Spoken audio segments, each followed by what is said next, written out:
Let me teach you some sewing words and you will learn how to say уколоть палец in English, which was the phrase that came up in our discussion club last week. Do you know how to say уколоть палец in English? If you don't, then keep watching. This is a needle. This is a thread.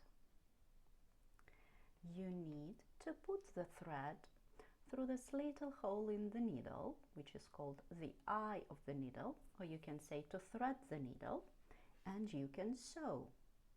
You can sew by hand, for example, a button. You can sew a button, or you can use a special machine to make stitches, which is a sewing machine. Now, do you know the fairy tale about the Sleeping Beauty? On her 16th birthday, she pricks a finger and falls into deep sleep. On my 16th birthday, I pricked my finger on the spindle of a spinning wheel, even though I was totally warned that if I ever touched a spindle, I'd fall asleep forever. I pricked my finger on the needle. So while sewing, be very careful. Don't throw your needles around. Use a pin cushion. It will hold your pins and needles in one place. Or use a special protective device that you can put on your middle finger. It's usually a metal cap. I have this fancy one. You put it on your finger and protect your fingers from being pricked by a needle. It's a thimble, my fancy thimble.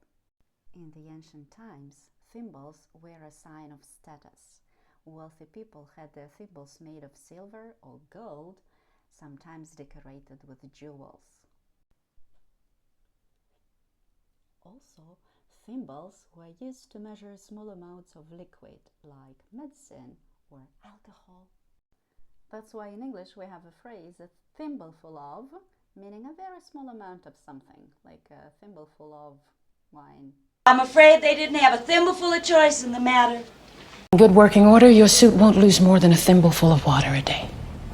A thimbleful of knowledge is still knowledge, so don't stop learning, even if it's just one small step at a time. If you love learning English through conversations, then join the discussion club that I'm facilitating. You never know what fun topics or new words might pop up.